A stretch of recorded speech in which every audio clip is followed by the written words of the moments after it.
মহারাজার সাথে আপনার কেমন সম্পর্ক? মানে মধু, আমি তাকে ভালোবাসি, সে ভালো ছেলে হঠাৎ করে কি বলে ফেলে তার ঠিক নেই, কিন্তু ভালো ছেলে। তিনি আগরতলার বিধায়ক রয়েছেন অর্থাৎ সুদীপ রায় বর্মন, তিনি পবিত্র বিধানসভায় গঙ্গা জল ছেটানোর একটা বিষয় খালের জল দিয়েছে এটা বলতে পারে না, ওর যা স্বভাব চরিত্র তাতে খালের জলই দেওয়া আছে। সেখানে সিপিআইএম দলের যিনি রাজ্য সম্পাদক রয়েছেন জিতেন্দ্র চৌধুরী, ওনাকে আমরা বলতে শুনি যে এই বাজেটে নাকি এডিসির জন্য, এডিসি এলাকার জন্য, ত্রিপুরা জনগণের জন্য কিছুই নেই।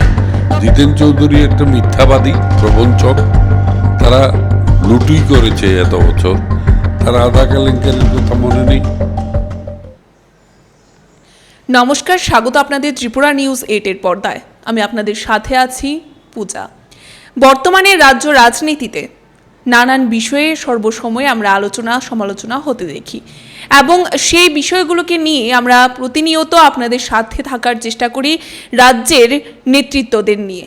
রাজ্যের নেতৃত্বদের এই বিষয়গুলোতে কি মতামত রয়েছে, তারা কিভাবে তার স্পষ্টীকরণ দিয়ে তুলে ধরার চেষ্টা করেন জনগণের উদ্দেশ্যে, তার জন্য আজকের দিনে দাঁড়িয়ে এই মুহূর্তে বেশ কিছু বিষয় নিয়ে আমরা পৌঁছে গেছি। আমাদের সাথে বর্তমানে রয়েছেন রাজ্যের রাজনৈতিক ক্ষেত্রে একজন বরিষ্ঠ নেতৃত্ব এবং একজন অভিজ্ঞ নেতৃত্ব বললেই চলে, এবং যদি আমরা বলি যিনি বর্তমানে ৭ রামনগর বিধানসভা কেন্দ্রের বহুবারের জয়ী বিধায়ক রয়েছেন সুরজিৎ দত্তকে। স্যার, প্রথমে স্বাগত আপনাকে ত্রিপুরা নিউজে। ধন্যবাদ। যে বিষয়টা প্রথমেই আমরা জানতে চাইব, আমরা ত্রিপুরাবাসী আপনাকে একজন দাবাং বিধায়ক বলেই চিনে। বিরোধীদের থাকা সত্ত্বেও আপনার এলাকায় বা আপনার বিধানসভা কেন্দ্রে আপনাকে কেউ আপনার সিট ছাড়া কখনো করতে পারেনি। আমরা দেখতে পাই তা কংগ্রেস দলই হোক বা বিজেপি দলই হোক। আজকের দিনে দাঁড়িয়ে নতুন সরকারের নতুন মুখ্যমন্ত্রীর সাথে আপনি এবং আপনার এলাকার জনগণ কেমন আছেন? খুব ভালো আছি, ভালো লোক। ডক্টর মানিক শাহ খুব ভালো, আমার ছোট ভাই। আমি তাকে ছোটবেলার থেকে আদর করতাম, এখনও আদর করি। সে ভালো চালাচ্ছে, আরও আগামী দিনে ভালো চালাবে এই আশা আমি রাখি।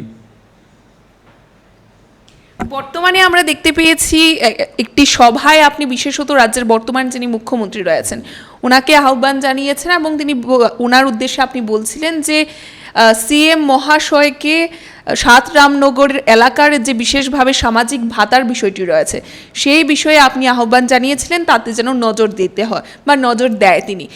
তবে কি কারণ রয়েছে, তিনি কি ৭ রামনগরের দিকে নজর দিচ্ছেন না? নজর দিচ্ছেন, কিন্তু উনিও তো এক এলাকার বিধায়ক,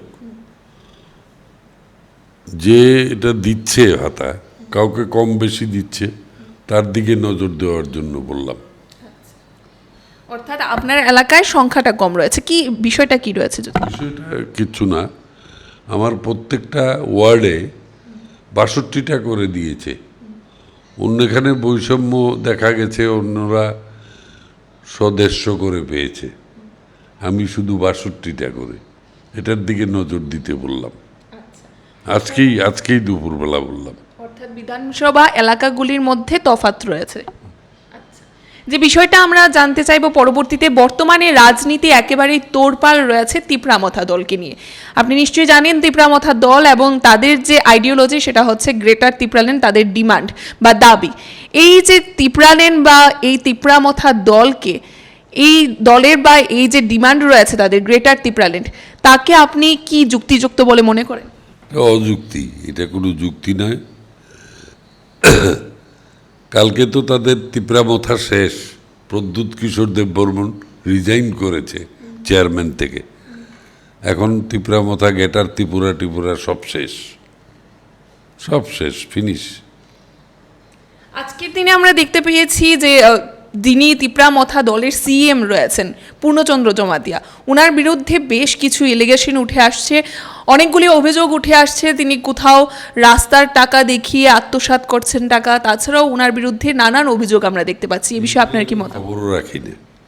খবরও রাখি না, আমি নিজের মতে চলি, যখন যেটা মনে হয় এটা বলে ফেলি।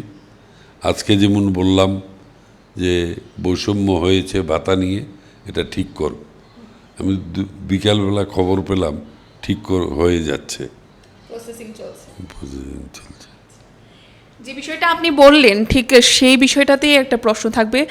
যিনি ত্রিপুরা মথা দলের সুপ্রিমো ছিলেন বা যিনি সেখানে আমরা যদি বলি মহারাজা বলেই ত্রিপুরাসাদের কাছে তিনি খ্যাত রয়েছেন, প্রদ্যোৎ কিশোর দেববর্মন, তিনি ওনার চেয়ারম্যান পদ থেকে সরে দাঁড়িয়েছেন এবং সেই বিষয়টিকে নিয়ে আমরা জানতে চাইবো এই বিষয়ে আপনার প্রতিক্রিয়া কী এবং মহারাজার সাথে আপনার কেমন সম্পর্ক? আমার ভীষণ ভালো সম্পর্ক।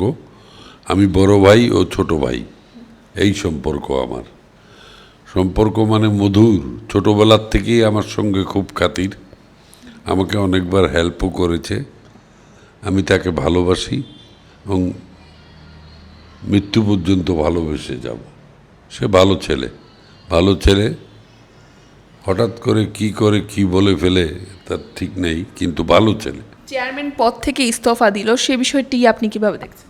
এটা দেওয়ারই কথা ছিল, আগে পরে দিয়ে দিত। ওদের সঙ্গে থাকা যাবে না, ও চলে এসছে। এমনটা কেন মনে হয় যে ওদের সাথে থাকা যাবে না? ও থাকতে পারবে না, ও ভালো ছেলে।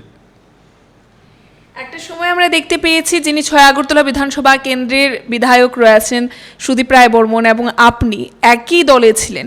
আমরা দেখতে পাই এই যে পবিত্র বিধানসভার অধিবেশনে বাজেট পেশ হয়, তার প্রথম দিনেই যিনি ৬ আগরতলার বিধায়ক রয়েছেন অর্থাৎ সুদীপ রায় বর্মন, তিনি পবিত্র বিধানসভায় গঙ্গা জল ছেটানোর একটা বিষয় আমরা খালের জল দিয়েছে এটা বলতে পারি না। আমার মনে হয় ওর যা স্বভাব চরিত্র তাতে খালের জলই দেওয়া সম্ভব, গঙ্গা জল দিতে পারবে না ও। পরবর্তীতে আমরা জানতে চাইব যে বর্তমান সময়ে আপনারা আছেন যে দলে থাকা সত্ত্বেও আপনাদেরই সরকার রয়েছে, বিজেপিতে বর্তমানে শাসন ক্ষমতায় রয়েছে, সেখানে থাকা সত্ত্বেও কি এমন কারণ ছিল যে কারণে আপনার বলতে হয় যে আপনার এলাকার প্রতি নজর দিতে? তবে কি মতে কোনো অমিল ছিল? কোন এলাকার প্রতি নজর দিতে? আপনার রামনগর। আমি তো এলাকার প্রতি নজর দিয়েই চলেছি। সরকারকে আপনাকে আজকে আহ্বান জানাতে হয়েছে এলাকার প্রতি নজর দিতে? না, নজর দিতে না, আমি বলেছি কয়েকটা কম হয়েছে আমার ভাতা, এগুলি পূরণ করে দাও। আমরা অবশ্যই আজকের দিনে দেখতে পাচ্ছি যে বাজেট নিয়ে অনেকটাই অভিযোগ উঠছে। যে বাজেট পেশ হয়েছে সেখানে সিপিআইএম দলের যিনি রাজ্য সম্পাদক রয়েছেন জিতেন্দ্র চৌধুরী, ওনাকে আমরা বলতে শুনি যে এই বাজেটে নাকি এডিসি এলাকার জন্য, ত্রিপুরাসা জনগণের জন্য বা ৯ লাখ বেকার যুবকদের জন্য কিছুই নেই। তবে কি এই যে বাজেট আপনারা পেশ করেছেন বা সেখানে আমরা দেখতে পাই বর্তমানে যে দল ক্ষমতায় রয়েছে তা বাজেট পেশ করে, আপনার কি মনে হয় এই বাজেটে কি এডিসির জন্য বা বেকারদের জন্য কিছু নেই? ঠিক আছে, জিতেন চৌধুরী একটা মিথ্যাবাদী, প্রবঞ্চক। তারা লুটুই করেছে এত বছর।